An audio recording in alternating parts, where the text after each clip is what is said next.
Students, आज के video में हम पढ़ेंगे फ्यूल सेल के बारे में। फ्यूल सेल का काम होता है एनर्जी ऑफ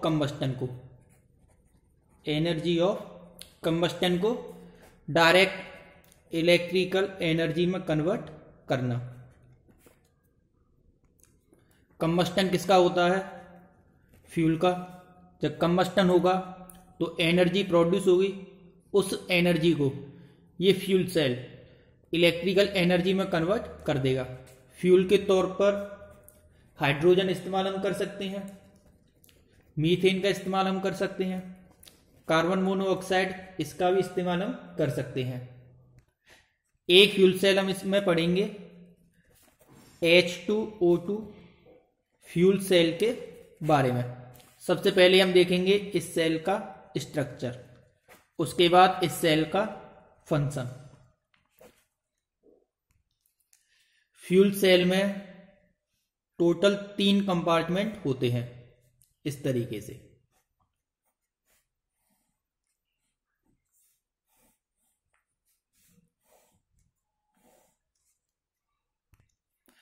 एक, दो, 3 ये होता है एनोड। तो इस कंपार्टमेंट का नाम हम देते हैं एनोड कंपार्टमेंट। ये होता है एक इलेक्ट्रोड है जिसे हम बोलेंगे कैथोड। इस कंपार्टमेंट को क्या बोलेंगे हम? Cathode compartment. जो सबसे मिडिल में होता है ये होता है इलेक्ट्रोलाइट कंपार्टमेंट। इसमें इलेक्ट्रोलाइट का एक सॉल्यूशन फिल किया जाता है। जो कैथोड और एनोड होते हैं ये बने हुए होते हैं पोरस ग्रेफाइट के। पोरस का मतलब होता है इस इलेक्ट्रोड में स्मॉल होल्स होते हैं, LOAN। इससे एनोड कौन सा टर्मिनल होगा? Negative terminal. कैथोड कौन सा टर्मिनल होगा? Positive terminal.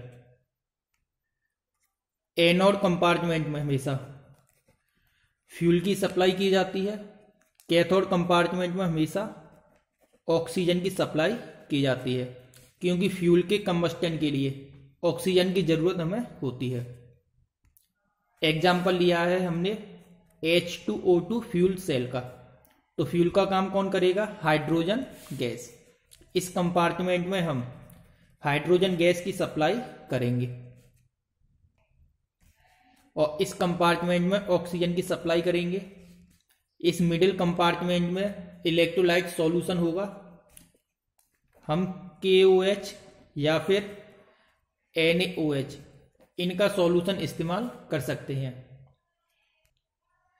KOH का हम सॉल्यूशन लेते हैं। सॉल्यूशन का मतलब KOH आयनिक फॉर्म में प्रेजेंट रहेगा, K पॉजिटिव OH निगेटिव। तो ये हो गया फ्यूल सेल का structure. Total 3 compartment, anode compartment, cathode compartment, electrolyte solution compartment. Anode और कैथोड किसके बने होते हैं? पोरस ग्रेफाइट के। पोरस का मतलब स्मॉल होल्स इसमें होंगे।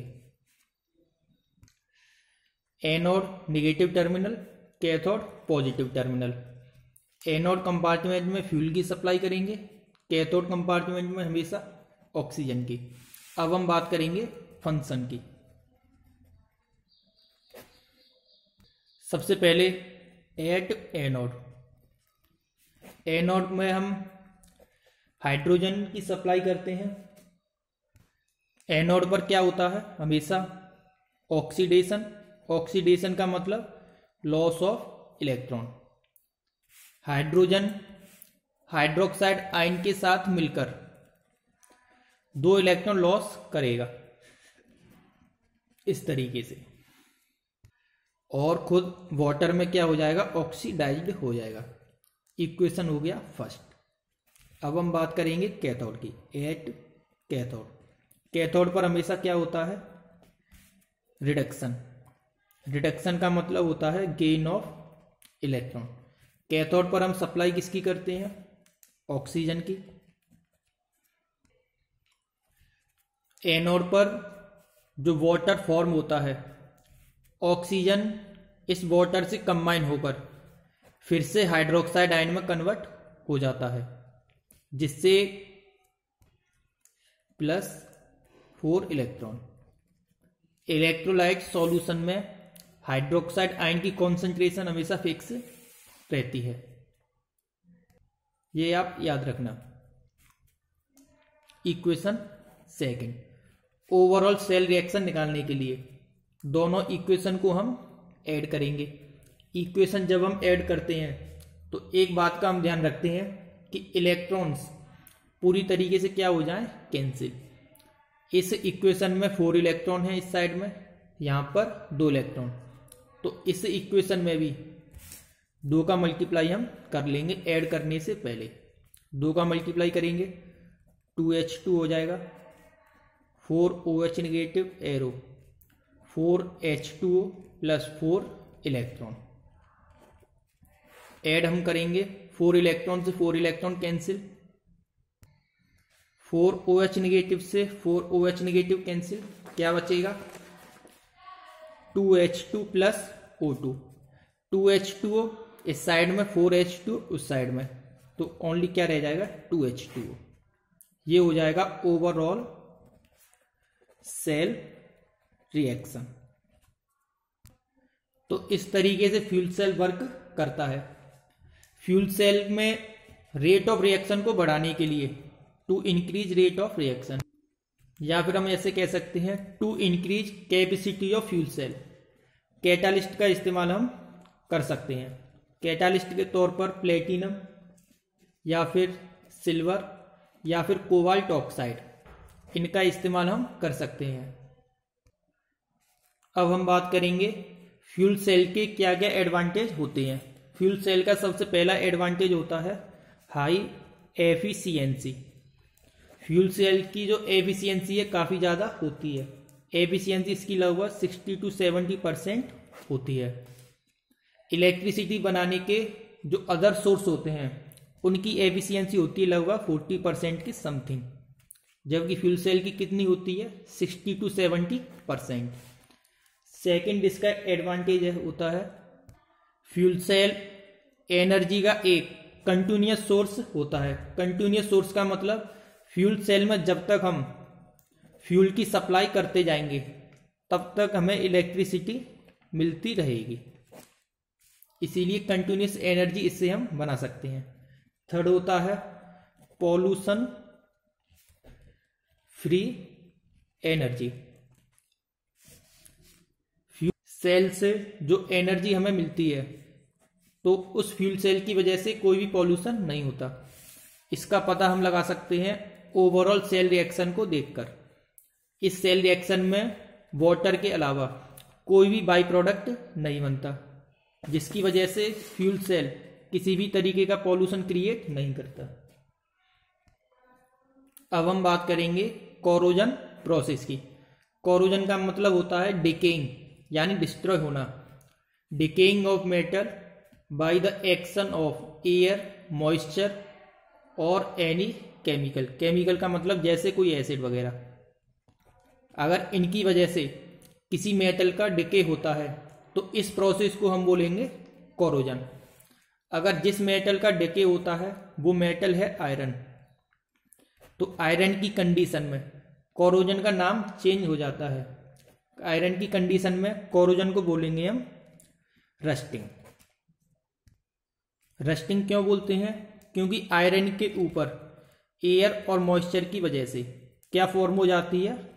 रस्ट, जिसका फॉर्मूला होता है Fe2O3.XH2O। अब हम बात करेंगे कौन कौन से फैक्टर्स होते हैं जो कोरोजन को अफेक्ट करते हैं। सबसे पहला फैक्टर और important, position of metal in electrochemical series, जिसे हम रिएक्टिविटी सीरीज भी बोलते हैं। जैसा कि हम जानते हैं कोरोजन एक ऑक्सीडेशन प्रोसेस है। ऑक्सीडेशन प्रोसेस क्यों? ड्यू टू ऑक्सीजन, क्योंकि ऑक्सीजन की वजह से ये होती है। और हम जानते हैं इलेक्ट्रोकेमिकल सीरीज में ऊपर से नीचे आएंगे तो ऑक्सीडेशन टेंडेंसी क्या होगी? डिक्रीज। इसका मतलब सीरीज में जो मेटल ऊपर होगा उसका कोरोजन फास्ट होगा, जो मेटल नीचे होगा उसका कोरोजन कैसा होगा, स्लो। क्योंकि टॉप टू बॉटम आने पर ऑक्सीडेशन होने की टेंडेंसी क्या होती है, डिक्रीज। इसका पता हम इलेक्ट्रोड पोटेंशियल वैल्यू से भी लगा सकते हैं। हम जानते हैं top to bottom electrode potential value क्या होती है, इंक्रीज। इसका मतलब जिस मेटल का इलेक्ट्रोड पोटेंशियल ज़्यादा होगा उस मेटल का कोरोजन स्लो होगा, जिसका इलेक्ट्रोड पोटेंशियल कम है उसका कोरोजन कैसा होगा, फास्ट। MAMB ये मेटल्स को शो करते हैं। तो इस तरीके से हम पता लगा सकते हैं किस मेटल का कोरोजन स्लो होगा, किसका फास्ट। इलेक्ट्रोड पोटेंशियल वैल्यू के हिसाब से भी लगा सकते हैं। अगर सीरीज में पोजीशन हमें याद है तो ऐसे भी हम पता लगा सकते हैं। सेकंड फैक्टर होता है प्रेजेंस ऑफ इलेक्ट्रोलाइट्स। वाटर में अगर कोई इलेक्ट्रोलाइट प्रेजेंट है तो इससे कोरोजन फास्ट होगा। फॉर एग्जांपल सी वाटर और डिस्टिल वाटर। हम जानते हैं सी वाटर में क्या प्रेजेंट होता है, इलेक्ट्रोलाइट, जिसकी वजह से सी वाटर से कोरोजन कैसा होता है, फास्ट। डिस्टिल वाटर में इलेक्ट्रोलाइट नहीं होता जिसकी वजह से कोरोजन कैसा होता है, स्लो। तीसरा फैक्टर है presence of CO2 in water. Water में अगर कार्बन डाइऑक्साइड प्रेजेंट है तो कार्बन डाइऑक्साइड एक इलेक्ट्रोलाइट की तरह काम करेगी, जिससे कोरोजन कैसा होगा, फास्ट।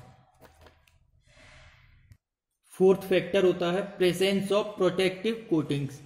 अगर किसी मेटल के ऊपर किसी दूसरे ऐसे मेटल की कोटिंग हम करते हैं जिसकी पोजीशन सीरीज में नीचे है तो कोरोजन हो जाएगा स्लो। फॉर एग्जांपल आयरन के ऊपर अगर हम सिल्वर की कोटिंग कर देंगे तो कोरोजन कैसा हो जाएगा, वेरी स्लो।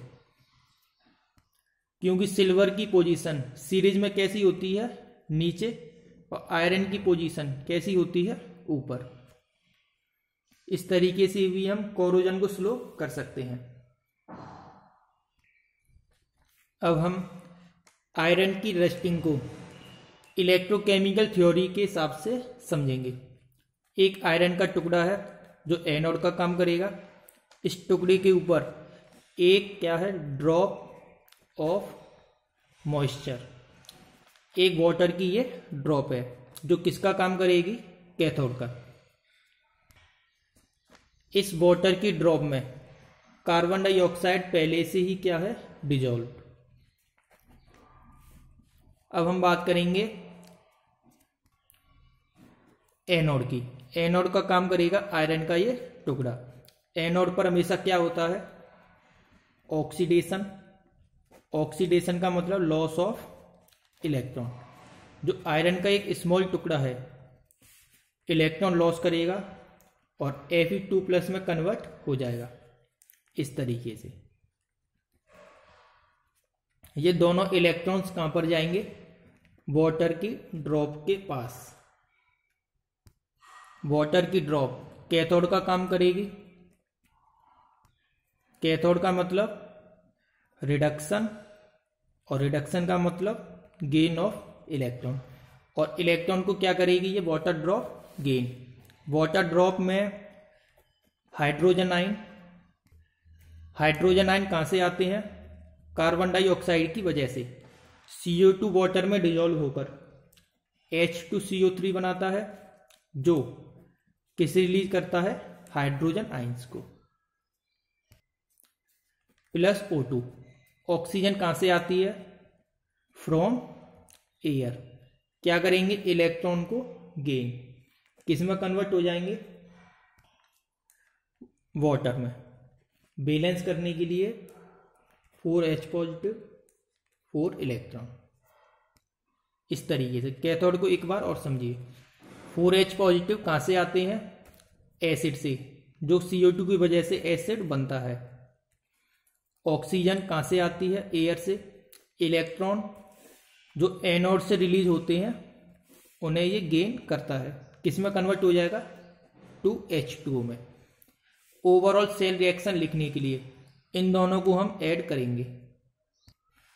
यहाँ पर 4 इलेक्ट्रॉन, यहाँ पर 2 इलेक्ट्रॉन, कितने का मल्टीप्लाई? 2 का। तो हमारे पास ये ओवरऑल सेल रिएक्शन आ जाता है। ओवरऑल सेल रिएक्शन में क्या फॉर्म होता है? Ferrous ion. Fe2+ को हम फेरस आयन बोलेंगे। ये फेरस आयन एटमॉस्फेरिक ऑक्सीजन की वजह से फेरिक आयन में कन्वर्ट हो जाता है। Fe3+ को हम बोलेंगे फेरिक आयन और Fe2+ को फेरस आयन। और ये फेरिक आयन वाटर मॉलिक्यूल के साथ, अननोन वाटर मॉलिक्यूल के साथ, अननोन वाटर मॉलिक्यूल्स के साथ मिलकर क्या फॉर्म करते हैं? रस्ट, जिसका फॉर्मूला होता है Fe2O3.XH2O।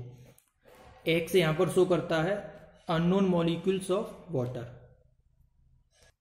तो इस तरीके से आयरन रस्टिंग की मैकेनिज्म को हम समझ सकते हैं।